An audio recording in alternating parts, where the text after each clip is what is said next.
शायद तेजा गाते हो ना आप। और हमारे श्रवण जी अब तो परिवार के हो ही गए हैं, ये भी बहुत अच्छा संगीत का ध्यान रखते हैं और गाते भी हैं। शायद तेजा गाते हो ना आप।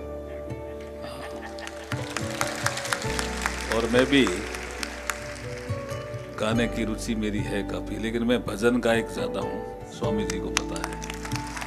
राजेंद्र जी चौधरी, परमेश्वर जी, हमारे संचालन करने वाले साथी, आप सभी इस सीएलसी प्रांगण में उपस्थित छात्र और छात्राएं जो भारत का भविष्य है। मुझे श्रवण जी ने कुछ नहीं कहा कि आपका स्वागत करेंगे, ये पता नहीं था कि संवाद भी करेंगे। तो अब मैं जब इस दिशा में मुड़ ही गया हूँ तो बेसिकली मैं टीचर हूँ, मैं पढ़ाता रहा हूँ। जब मैं चूरू में कलेक्टर था तो मैं स्कूल में, कॉलेज में, यूनिवर्सिटीज में मेरी सीरीज चलती थी, चरित्र निर्माण, संस्कार निर्माण। तो उसी से सिलसिले में 10 मिनट में आपसे बात करूंगा, क्योंकि परमेश्वर जी कह रहे हैं आगे के भी कार्यक्रम है। नहीं तो मैं लंबा, अगर आप ऐसा कार्यक्रम रखना हो तो इनके साथ न्याय तभी होगा जब मैं 1 घंटा बोलूं उससे। लेकिन अभी मैं झलक दूंगा। आपने एपीजे अब्दुल कलाम साहब का नाम सुना है? सुना है ना? उनके सामने एक विषय था, इस विषय को कोई टच नहीं करता। उनके सामने एक विषय था कि छात्राओं को, विशेष करके स्टूडेंट्स को, सपने देखने चाहिए या नहीं देखने चाहिए, एक विषय था। हमारे कुछ ऐसे कवि हुए जिन्होंने कहा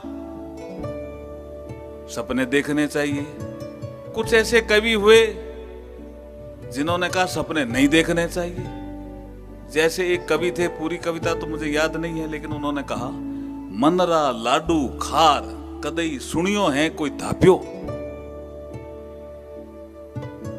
तो गांव वाला कहता यार अब बात तो ठीक है वे, खाली मनरा लाडू है सपनों तो, और जब वो पूरा नहीं होता है तो आदमी डिप्रेशन में आ जाता है। इसलिए सपने नहीं देखने चाहिए। एक स्कूल ऑफ थॉट था कि सपने आप नहीं देखेंगे तो आप अपना रोड मैप तैयार नहीं करोगे कि मुझे क्या बनना है, किधर जाना है। तो इस समस्या का समाधान किसी और ने नहीं किया, इस देश के पूर्व राष्ट्रपति एपीजे अब्दुल कलाम साहब ने किया। कैसे किया? कि वो रोज लड़कों से संवाद करते थे। ऐसा नहीं है कि वो भारतीय बच्चों से ही संवाद करते थे, बच्चों से मतलब लड़के और लड़कियां जो भी स्टूडेंट थे उनसे संवाद करते थे मेल के थ्रू। वो मेल भेजते थे सेलेक्टेड बच्चों को, जिसमें मेडिकल के बच्चे भी होते थे, आईआईटी के बच्चे भी होते थे और दुनिया के बच्चे भी होते थे। कैलिफोर्निया यूनिवर्सिटी में भी भेजते थे, सिंगापुर यूनिवर्सिटी में भी भेजते थे, क्योंकि मैं उनके थोड़ा करीब चला गया था। अभी जैसे मेरा जीवन परिचय दिया तो उनको लगा यार ये गांव का आदमी इतना आगे कैसे बढ़ गया, तो उन्होंने मुझे बुलाया था।